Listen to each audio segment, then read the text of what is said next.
Hello friends, मैं हूँ doctor प्रेरणा सक्सेना। केमेडिक में आपका स्वागत है। दोस्तों, आज का टॉपिक है हमारा वेट। दोस्तों, जैसे हम अपना वेट लेते हैं किलोग्राम्स में और ग्राम्स में, एक छोटे से पार्टिकल एटम के वेट को हम कैसे काउंट करें। तो इस छोटे से पार्टिकल को हम काउंट करते हैं एटॉमिक मास यूनिट में। अब दोस्तों, ऐसे छोटे से पार्टिकल को काउंट कैसे किया जाता है, एटॉमिक मास यूनिट क्या होती है, यही आज का हमारा टॉपिक है। तो चलिए हम स्टार्ट करते हैं AMU।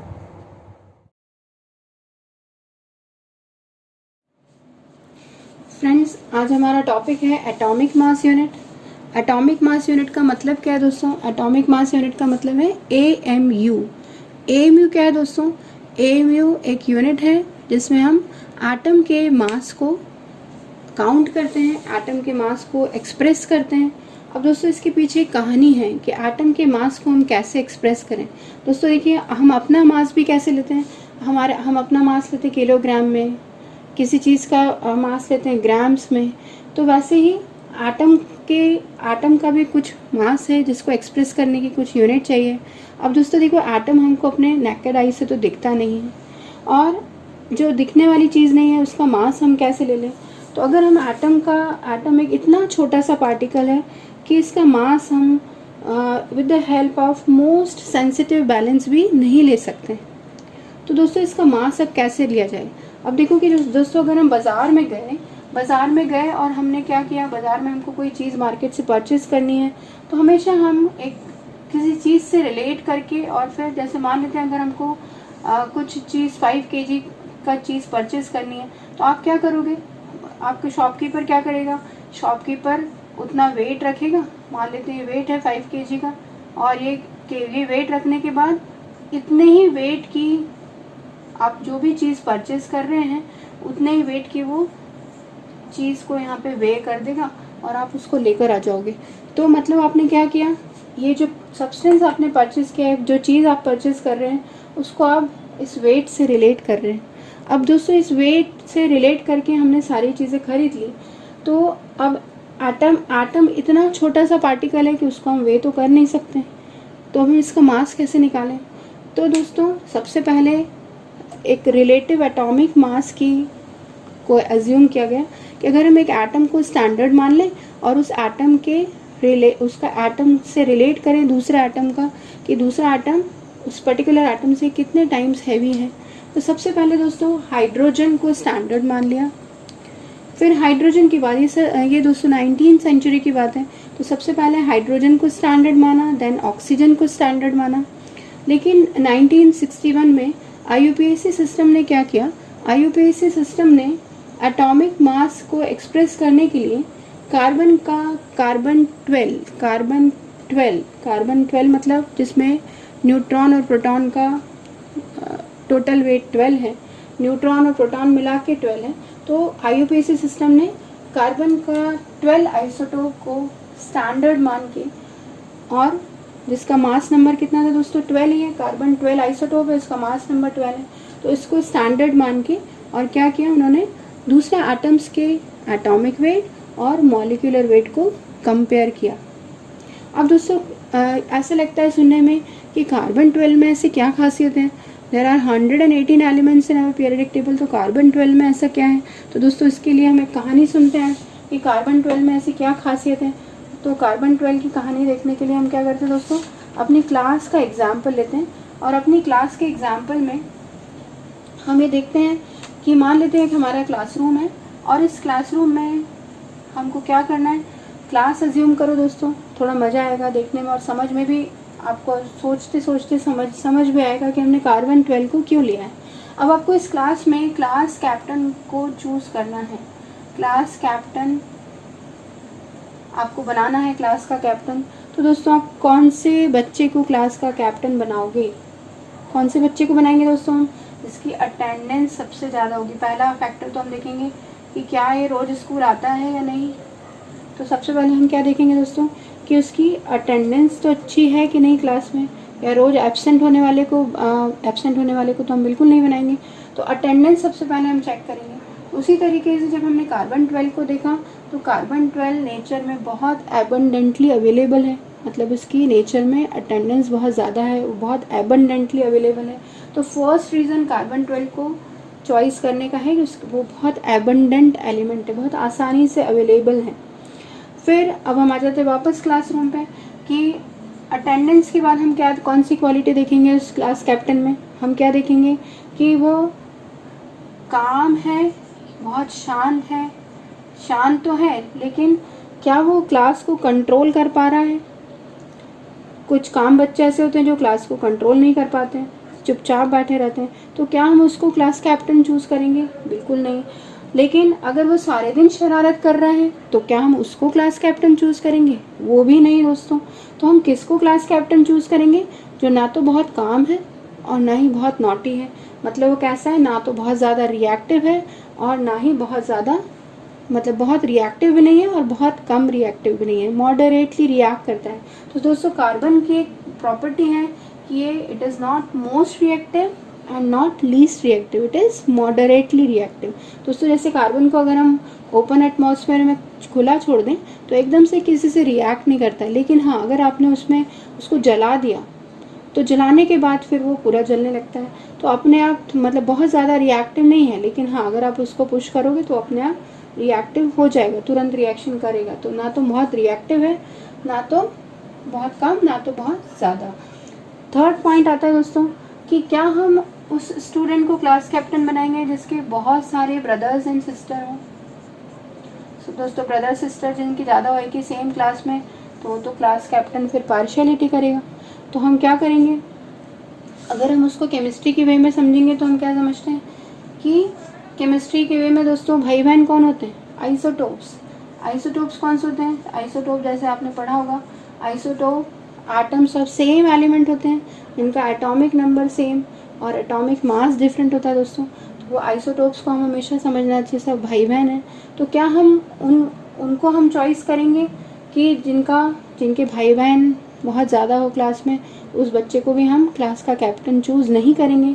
तो सेम ऐसे ही कार्बन के बहुत सारे आइसोटोप्स नहीं हैं दोस्तों, इसलिए हमने कार्बन 12 को चूज़ किया। कार्बन के एक्चुअली कार्बन 12 एक आइसोटोप है, कार्बन 13 एक आइसोटोप है और कार्बन 14 एक आइसोटोप है दोस्तों। लेकिन कार्बन 13 और कार्बन 14 की एग्जिस्टेंस ओनली 1% है और कार्बन 12 की एग्जिस्टेंस अराउंड 99% है दोस्तों। इसका भाई बहन ज़्यादा एग्जिस्ट नहीं करते, इसलिए हमने कार्बन 12 को as a standard IUPAC system ने चूज़ किया है। अब हम आ जाते हैं दोस्तों कि IUPAC सिस्टम ने ऐसा मान लिया है कि किसी भी एटम का मास AMU के बराबर होता है। उससे बहुत ध्यान रखने वाली बात है, मास ऑफ एनी एटम, किसी भी एटम का मास एटॉमिक मास यूनिट में लेते हैं और किसी भी एटम का मास एटॉमिक मास यूनिट के इक्वल होता है। तो IUPAC सिस्टम ने क्या बोला, जैसे कार्बन 12 हमने चूज़ किया तो 12 AMU इज इक्वल टू क्या मान लिया दोस्तों, 12 AMU is equal to mass of carbon 12 atom. ये क्या मान लिया, मास ऑफ कार्बन 12 एटम। ये एक एटम का मास है दोस्तों which is equal to 12 AMU। ठीक है, ये किसने माना दोस्तों, ये सब साइंटिस्ट ने माना। उस समय जो साइंटिस्ट थे ये केवल माना है और ऐसा मान लिया गया है कि 12 AMU is equal to mass of 1 atom of carbon. और वो आइसोटोप कौन सा है दोस्तों, कार्बन 12। अब देखो कि 12 AMU is equal to mass of carbon 12 atom, तो 1 AMU क्या होगा दोस्तों, if 12 AMU is equal to this much, तो 1 AMU इज इक्वल टू क्या लिखेंगे हम, mass of carbon 12 atom, carbon के एक एटम का मास जिसका आइसोटोप कार्बन 12 है, डिवाइडेड बाय 12। अब देखो कि ये सब साइंटिस्ट ने हमको बताया, उसके बेसिस पे हमारा पहला फॉर्मूला आ गया दोस्तों कि 1 AMU is equal to what, 1 AMU is equal to mass of carbon 12 atom divided by 12। अब देखो सिंस अब यहाँ पे जो 12 AMU जो साइंटिस्ट ने निकाला था दोस्तों, वो कैसे निकाला था, since atomic mass of carbon कितना निकला था दोस्तों, इट इज इक्वल टू 12। तो किसका मास था दोस्तों? ये था एटॉमिक मास जो 12 में निकला था, that is mass of it is मतलब क्या था, 12 मास था एक कार्बन का। तो वो 12 क्या था दोस्तों? 12 जो मास था 12 ग्राम था। वो 12 ग्राम मतलब क्या? इट वॉज इक्विवेलेंट टू 1 मोल।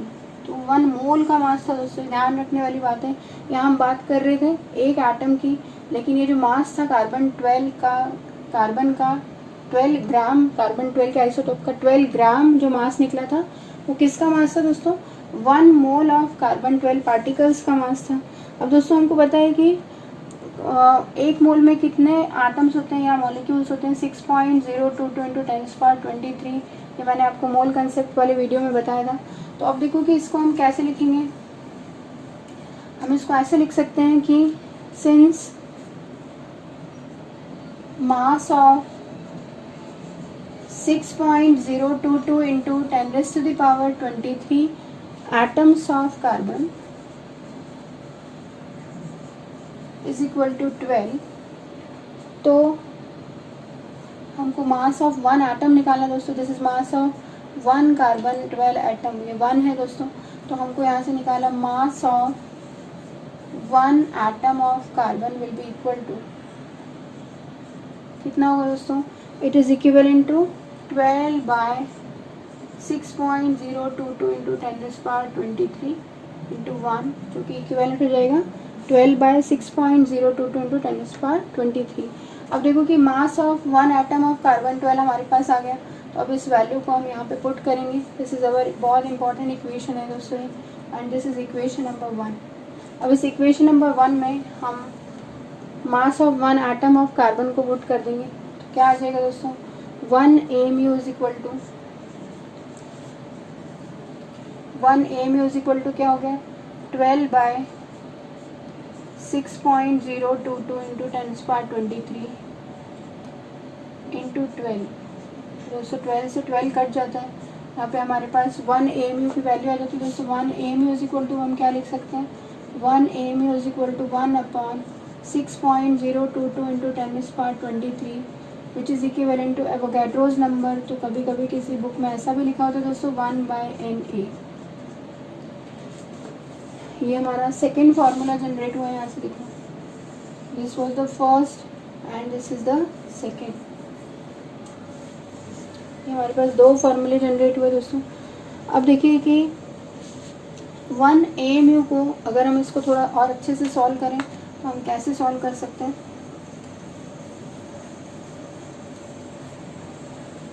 हमारे पास आया है 1 AMU is equal to 1/6.022 into 10⁻23। अब देखो दोस्तों 1 AMU अगर हमारे पास आया, 1 AMU में लिखूँ यहाँ 1 डिवाइडेड बाय 6.022 करेंगे तो दोस्तों फ्रैक्शन में आंसर आएगा। तो हम क्या करेंगे, हम इसको अच्छे से डिवीजन हो जाए इसलिए हम इसको ऊपर 10 से मल्टीप्लाई कर देते दोस्तों, और नीचे भी हम 10 से मल्टीप्लाई कर देते हैं। तो हमारे पास क्या हो जाएगा दोस्तों? 1 AMU is equal to 10 divided by 6.022 into 10⁻24, ऐसा लिख सकते हैं हम इसको। तो अब देखिए कि 1 AMU को जब हमने ऐसा लिखा तो हमारे पास जो आंसर आया, यहाँ पर देखो कि ये 24 ये ऊपर चला जाएगा। तो 1 AMU will be equal to क्या हो जाएगा? 10/6.022 इंटू 10⁻⁻24, इसको हमने ऊपर भेज दिया। अब 10 डिवाइडेड बाय 6.022 कितना होता है दोस्तों? 10 डिवाइडेड बाय 6.022 होता है 1.1 AMU इज इक्वल टू आ गया हमारे पास 1.66 इंटू 10⁻⁻24, और दिस इज इक्विवेलेंट टू ग्राम। तो दोस्तों ये हमारे पास आ गया 1 एटॉमिक मास यूनिट, जैसे 1 किलो में होता है 1 किलोग्राम इज इक्वल टू 1000 ग्राम। तो हम क्या लिख सकते हैं? हमारे पास क्या आ गया? 1 AMU is equal to 1.66 into 10⁻⁻24 gram. तो दोस्तों 1 AMU हमेशा किसके इक्वल होता है? 1.66 इंटू 10⁻⁻24 ग्राम्स के इक्वल होता है। अब हम एक जनरल फार्मूला हम कैसे जनरेट करें यहाँ से, कि अगर हमको 1 AMU पता लग गया दोस्तों। अब हमको कोई और AMU निकालने हैं, ज़्यादा AMU में निकालना है, तो हमारे पास फार्मूला क्या आएगा, AMU इज इक्वल टू, अब हम 1 की जगह हम AMU लिखेंगे, AMU इज इक्वल टू हम क्या लिखेंगे कि मास ऑफ एटम, जो भी गिवन मास है, मास ऑफ एटम अपॉन हमारे पास रेफरेंस क्या है, 1 AMU is equal to 1.66 into 10⁻⁻24 gram, so that is equivalent to AMU। अब हम आते हैं, इसको हम सॉल्व करके देखते हैं दोस्तों कैसे, कि एक्सपेरिमेंटली हाइड्रोजन आटम का मास कितना निकाला है साइंटिस्ट ने, एक्सपेरिमेंटली हाइड्रोजन आटम का मास निकाला दोस्तों 1.67 into 10⁻⁻24 grams, mass of atom of hydrogen निकला हुआ है हमारे पास 1.67 इंटू 10⁻⁻24 ग्राम्स। तो अगर हमको हाइड्रोजन के मास को AMU में लिखना है तो हम कैसे लिखेंगे, हाइड्रोजन एटम का मास है हमारे पास, mass of atom 1.67 into 10⁻⁻24, reference में हमारे पास क्या है 1.66 इंटू 10⁻⁻24, दोस्तों 24 से 24 कट हो जाएगा। AMU में हाइड्रोजन का मास आएगा हमारे पास, AMU में ये ग्राम में था दोस्तों, AMU में हमारे पास कैसा आएगा 1.67 upon 1.66 will be equal to hydrogen का mass of hydrogen in AMU, atomic mass unit, जिसको आजकल हम यूनिफाइड मास बोलते हैं दोस्तों, it is equal to 1.0078 AMU, इसकी यूनिट में हमको लिखना पड़ेगा 1.0078। तो दोस्तों ये हुई AMU की कहानी। आई होप आपको सब कुछ समझ में आया होगा, और तो आपको क्या करना है, समझ में आ रहा है तो आपको जो पता है, लाइक शेयर और सब्सक्राइब करना है।